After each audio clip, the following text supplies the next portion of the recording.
A figure 8 PIPJ hyperextension block, also known as like a swan neck deformity.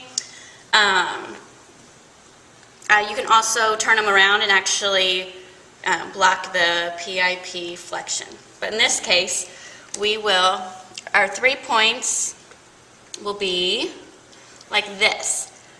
So you're going to have 3 points of pressure, and so this will try to straighten that finger. The 3 points of pressure will not allow that PIP to hyperextend. It's a little difficult, but once you with these, if you mess them up, it's not a lot of material, you can just start over. And then if we're not making this one today, but if you would, this would actually block your PIP from flexing, maybe with a trigger finger or something like that. And so try to bend your finger. So by these 3 points of pressure, you wouldn't be able to bend at that joint. So you will get a piece of small, thin material, and you'll look at the size of your patient's hand, and then you'll put 2 dots in it. You can use your hole puncher. Let me find this. Good. The correct way to make your holes would be like this, and you would just punch it in and punch it in. It takes a little bit of muscle strength, so I've already done that. And then when we apply it, we will put it on and scoot it down, and then you'll actually have to put it in this hole, and then you're going to bring it around and put her finger back through that hole. So they're a little difficult, but once you get them, they're not too hard. You put it in.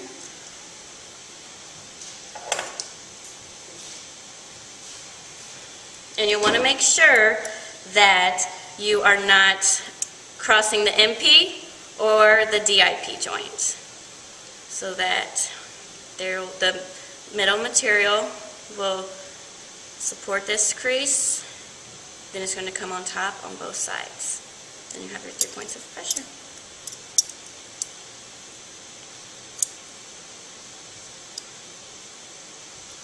Okay, so it's nice and see-through.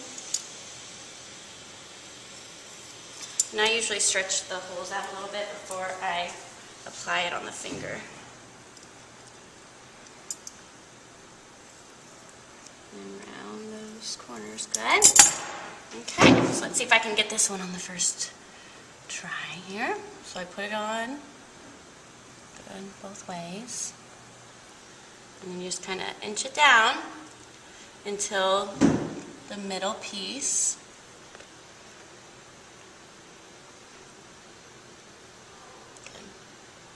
is right on your crease. You'll want to fold the sides, the lateral sides, so that it's not going to interfere with the other fingers, and it fits nice and snugly. There we go again, snugly, right?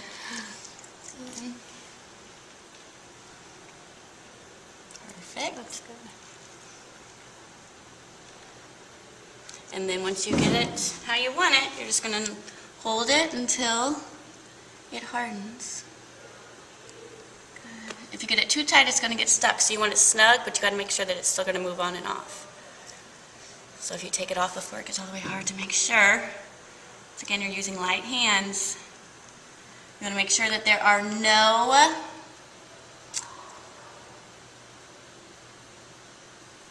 points, sharp edges. Good. And then it's going to keep her from hyperextending at this joint. I'm going to trim it down a little bit on the top here before it gets too hard. If it gets too hard and you need to trim it up, you can always dip it back in. Still a little pliable. Good. And then bend for me. You can bend anymore. Stop blocking. Good. And up.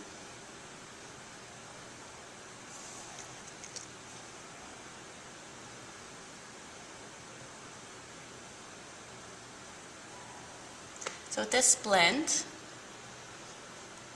it's keeping it from hyperextending, and then make a fist for me. Good. But she's still able to make a fist. Is that cutting you in here? Mm-mm. Okay. And if you make this too thick, it might interfere with that flexion. So if it does, you can just kind of reheat it in here. I'll show you, it might be a little too big.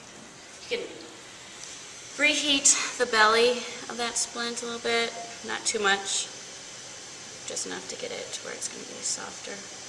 And then you kind of roll it. And get a little bit more.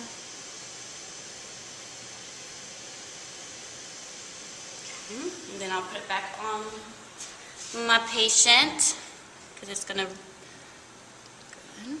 Make sure the lateral sides, good. And then actually, I want you to bend. And by doing that, it's going to, and straighten, it's going to round that out a little bit. And then make sure the lateral sides are nice and folded. Good, so you can see there's really not too many hard places on there. I'll probably round it a little bit here on the top. Good. Maybe a little here on the bottom.